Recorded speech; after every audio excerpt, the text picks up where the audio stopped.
Assalamualaikum warahmatullahi wabarakatuh. Waalaikumsalam warahmatullahi wabarakatuh. Ini kelas 9H. Baik, di kelas 9H. Sekarang pelajaran apa?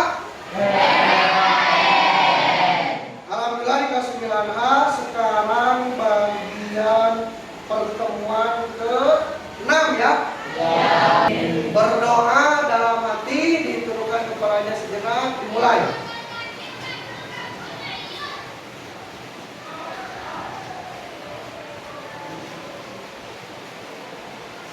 Berdoa selesai. Baik, 3 Andra. Ya, terima kasih ya. Anissa. Hadir. Baik. Ari. Ya, Ari. Aura. Oke. Cika. Nah, Cika di minggu kemarin sakit. Sakit apa, Cika? Oh, demam. Sekarang sehat? Baik, terima kasih. Dwi di absen sudah.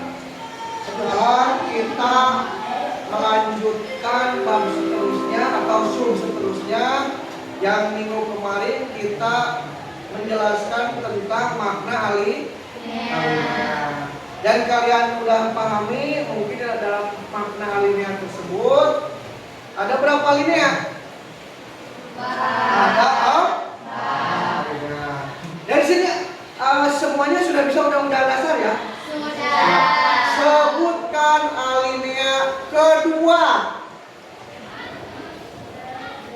Perjuangan pergerakan kemerdekaan Indonesia telah sampailah pada saat yang berbahagia dengan selamat sentosa mengantarkan rakyat Indonesia ke depan pintu gerbang kemerdekaan negara Indonesia yang merdeka, bersatu, berdaulat, adil dan makmur. Sebutkan, bacakan alinea ke-1 Linda. Undang-Undang Dasar Negara Republik Indonesia tahun 1945. Pembukaan bahwa sesungguhnya kemerdekaan itu ialah hak segala bangsa. Dan oleh sebab itu, maka penjajahan dan dunia harus dihapuskan. Ya. Karena tidak sesuai dengan prinsip kemanusiaan dan prinsip keadilan. Betul salah?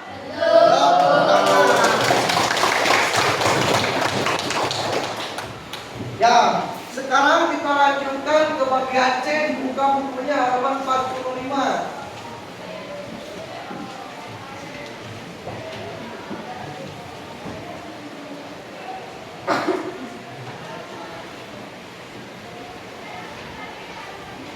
Baik, silakan baca Pak.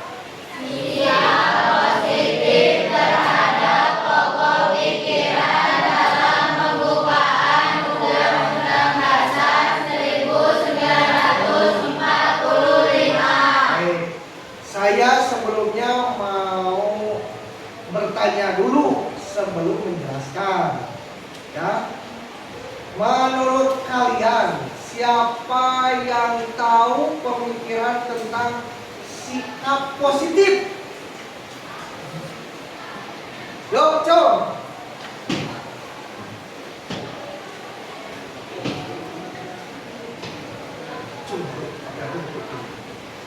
Ya, Resto. Sikap yang baik untuk diikuti, betul? Betul. Apa lagi? Yuk. Dwi. Coba. Nah, ya apa? Sikap positif.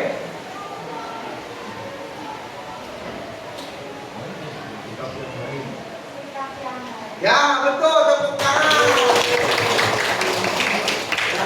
Terima kasih.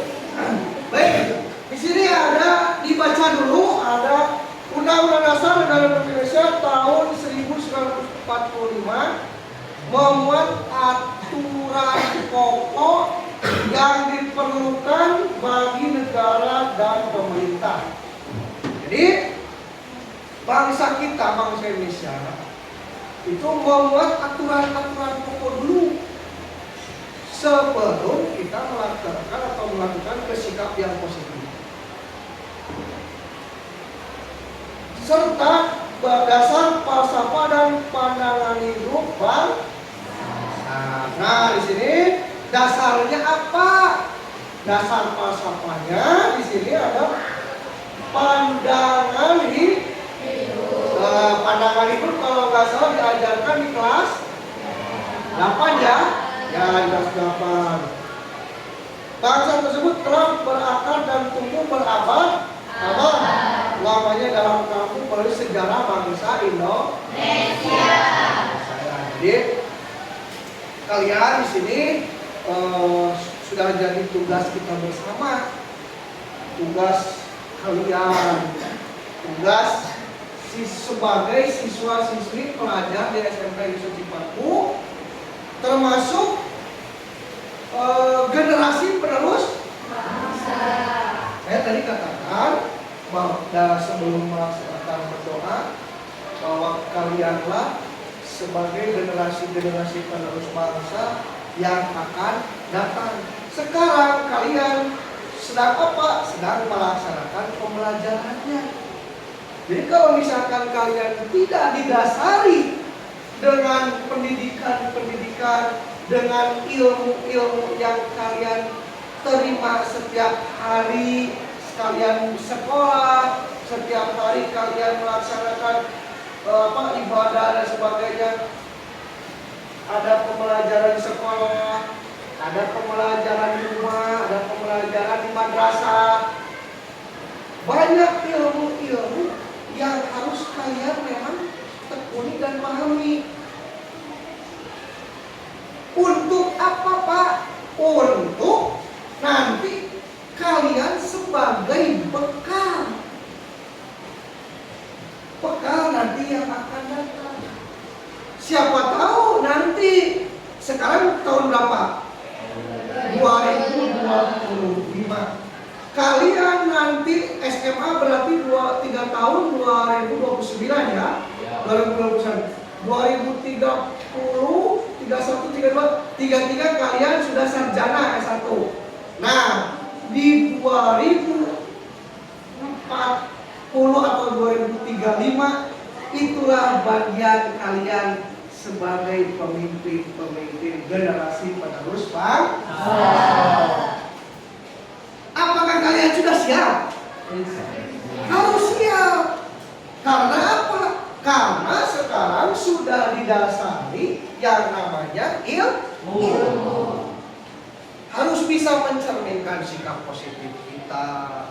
Harus bisa menjadi bagian dari siswa-siswi SMP Negeri Cipaku yang unggul, yang berprestasi. Dalam contoh konteksnya dalam pelajaran pendidikan Pancasila, minimalnya dari segi bahasa kita, apa yang namanya itu etik, kita ke kakak, ke ibu harus hormat, ke sesama dan ke bawah adik kita. Nah, kita sebagai generasi penerus bangsa pun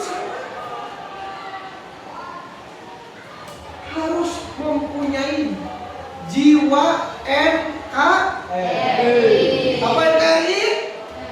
Cung, apa kamu? Apa cung? Acungan tangan. NKRI apa artinya? Negara-negara belum di Indonesia. Iya betul, tepuk tangan. Saya belum mencoba bertanya kepada laki-laki. Siap-siap laki-laki.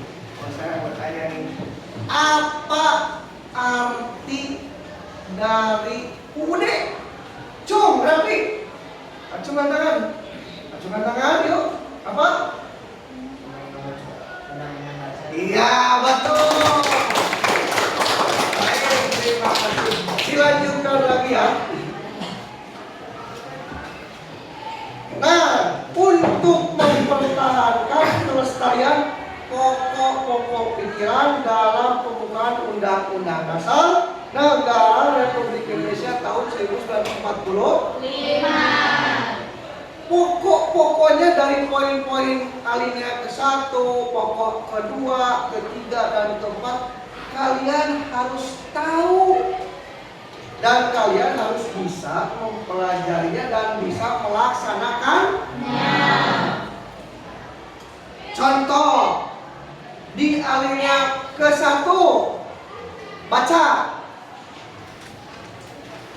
pokok pikiran, maaf. Alinea pertama negara melindungi segenap bangsa Indonesia dan seluruh tumpah darah Indonesia dengan berdasarkan sumber Tuhan. Melindungi segenap bangsa Indonesia dan seluruh tumpah darah Indonesia dengan berdasar atas persatuan pokok dan nah, jadi itulah mungkin di bagian sikap-sikap positif yang mungkin kalian harus bisa pelajari dan yang kalian harus bisa laksanakan. Lanjutkan lagi pembahasan sikap positif pokok pikiran.